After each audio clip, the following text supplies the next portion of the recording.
welcome back guys. Glad you could stop by again. Today we're talking about Spyderco's Tenacious. It's probably the most popular of their budget line of knives, and for good reason. Why don't y'all come in here a little closer and we'll find out why. With the Spyderco Tenacious, you're getting a really solid piece of kit. Material choices are great. You've got G10 scales, stainless steel for your liners, 8CR13 MOV for your blade, which in this price category is pretty decent stuff. The blade centers extremely well, and that's factory stock. I did not center it myself. That's the way it came. So we roll it on around here. We've got a very sturdy pocket clip, and it is polished, so it will stand out against any darker jeans, but it is very sturdy.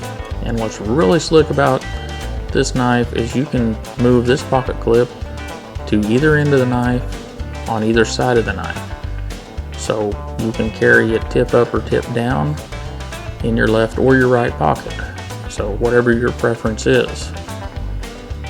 And also the knife is put together with Torx head screws all around, so as long as you've got some Torx heads, plenty easy to take apart and work on. If we go around to the bottom, we can see it's a full flow through design with some real nice looking pillars in there. This second pillar back over here is your lanyard hole. So your lanyard hole is fully sleeved, and we should probably talk about the numbers now. From end to end, the Tenacious is 4.4 inches when closed.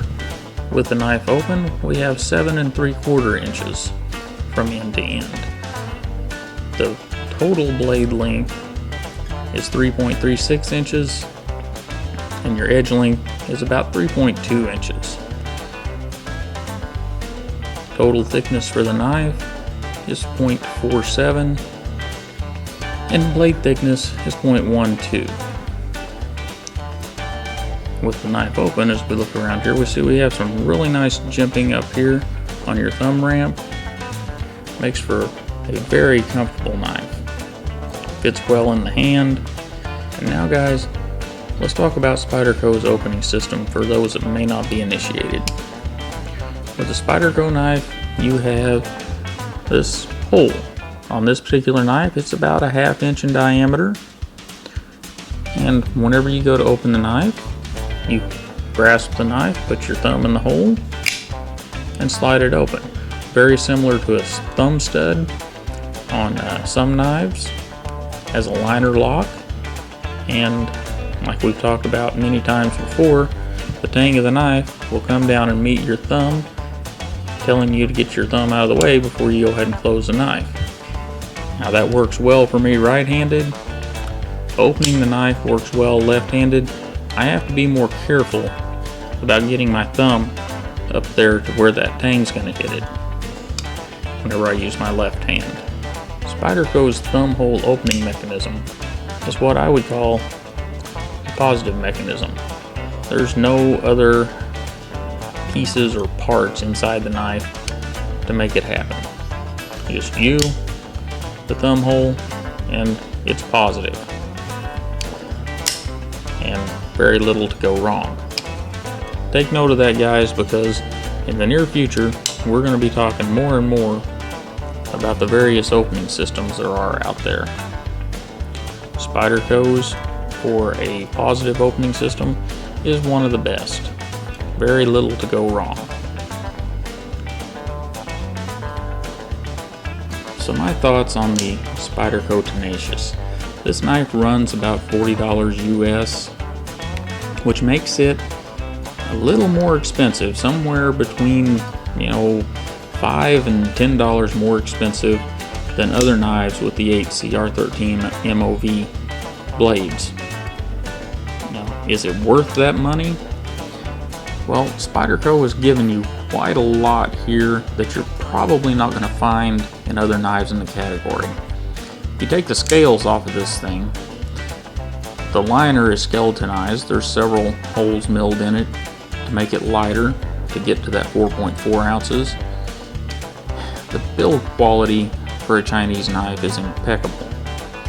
And it matches up with some knives from the United States and Japan, so it's really good build quality. Now the only quibble I have with the knife is this thickness right here. It's about a little over 1.5 inches, about 1.6, and that makes it pretty thick in the pocket. And I have a caliper here. I just want to show you real quick what I mean by that. We'll run the caliper over this knife. There we go, 1.626. And here's a knife I carry quite often. It's a Kershaw Zing. Not a high dollar knife, but it's considerably thinner, has the same blade steel in it, and half the price. Now, in the same price category, we have a Cryo 2, and it's still thinner, but it weighs a considerable amount more. We have the original Cryo. It's of course also thinner. This is the G10 model. We'll be talking about it soon. And then we have one of my favorite carry knives, Spyderco Delica. It's also thinner. Not only is it thinner that way, it's considerably thinner this way. And it's only a few dollars more, about $15 more than a Tenacious. So, I don't know, guys. I was gifted the Tenacious, and I have used it, and it does have a home. It stays clipped to the lid on my toolbox so that I have a good, sharp, quality knife whenever I'm working on the motorcycles or the vehicles. And it really is a higher quality, higher build quality knife than you're going to get out of most of the other knives in this price category. So, you know, as always, it's your money and it's up to you. I give the Tenacious high marks, but you've got to decide if it's worth a few extra dollars. As always, I appreciate you stopping by and hanging out with me. And if you would click that like button, or subscribe to the channel, there's a button down there for that. Or share this to your friends. You know, let them see what's going on here. I would really, really appreciate it. And you guys have a great day, and I'll see you next time.